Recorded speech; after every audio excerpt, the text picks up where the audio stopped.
Igihe Sports ikwifurije umwaka mushya wa 2025 dusoje umwaka wa 2024 ni umwaka wa 2024 wabayemo ibintu byinshi cyane muri sport y'u Rwanda by'umwihariko mu mupira w'amaguru ariko no mu yindi mikino habayemo ibintu byinshi ni umwaka wagiyemo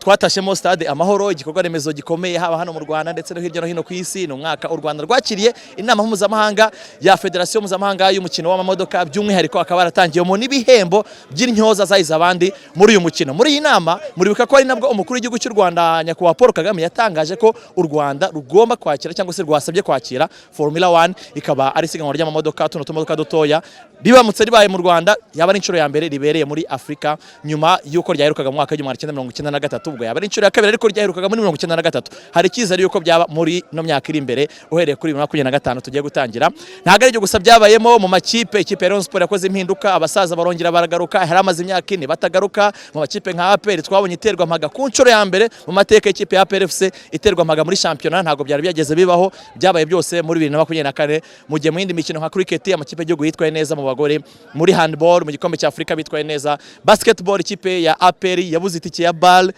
ari nayo nshuro ya mbere ribaye kuba tutabona ikipe hano mu Rwanda mu mikino nyuma ya BAL ihagarira u Rwanda nibwo bwa mbere byari bibaye ndetse n'ibindi byinshi byagiye biba twebwe rero birumvikana ko twabanye namwe hano kuri J Sports ariko twahisemo kuvuga tutereka twegere bagenzi bacu banyamakuru bakora imikino babandika bavuga ndetse n'abagaragara ku mashusho tubabaza uko babonye 2024 muri sport muri rusange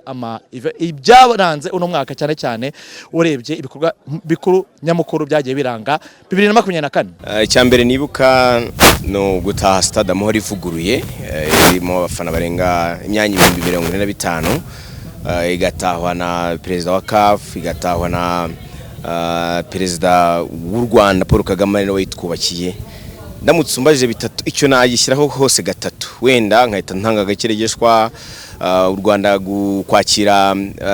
inteko rusange yanatangiyemo ibihembo ku bakinnyi b'umukino w'amamodoka urumva ko ni ikindi kintu gikomeye kandi kiryoshye wumva ukavuga uti iki ni ikintu cyiza ibintu byinshi byagiye biranga sezo yaba muri championnat turahera ku mpinduka zagiye zibaho cyane cyane mu buyobozi nk'ikipe ya Rayon Sport yabonye ubuyobozi bushya ikipe ya APR Football Club yaje rayo kuba yabona ubuyobozi bushya hari amakipe menshi makuru yagiye ahindura staff hari abatoza bagiye basezerwa muri championnat ku bintu tutamenyereye hari ukuntu wenda abatoza basozaga sezo wenda ubuyobozi ntibwishimire umusoro bwagiye butanga muri fazare wenda returu bakabakora impinduka ibyo byose byagiye biranga ino championnat tubona abatoza viziyo ikizamuka isezerera umutoza ntago twakwirengagiza yuko uyu mwaka twabonye impinduka zikomeye ku ikipe y'igihugu gutsinda ikipe y'igihugu nka Nigeria gutsinda ikipe y'igihugu nka South Africa kunganya n'ikipe y'igihugu nka Zimbabwe ntekereza ko ni bimwe mu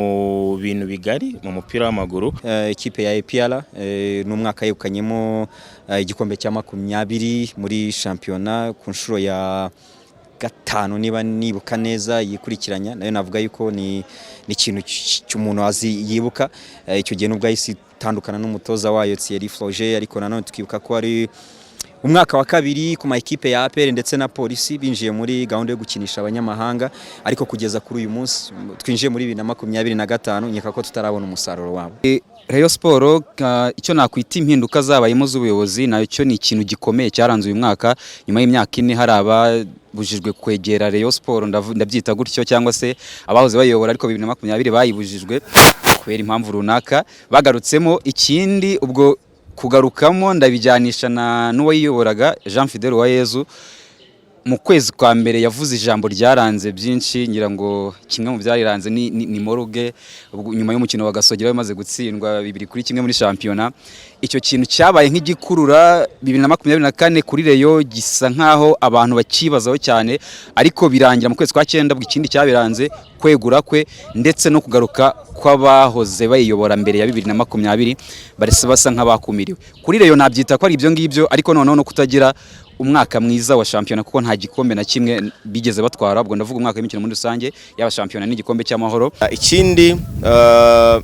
na Amavubi yongeye kumara imikino 2 cyangwa 3 muri 5 yayitsinze ari yatsinze ikipe y'igihugu nka Benin yatsinze ikipe y'igihugu nka Nigeria nubwo tutagiye mu gikombe cy'Afrika ariko hari indi sura twabonye y'Amavubi arangajwe imbere na Jihad Bizimana ubona ko afite ikintu runaka by'umwihariko akinira nubwo ubushobozi bwacu nk'igihugu muri football bo budasanzwe aba ari ibintu nyine tuzi neza level yacu kurikije nabo tuba duhanganye navuga ko ari ibyo ngibyo. Ikindi ni Kiyovu Sport nayo yagize ibibazo byayo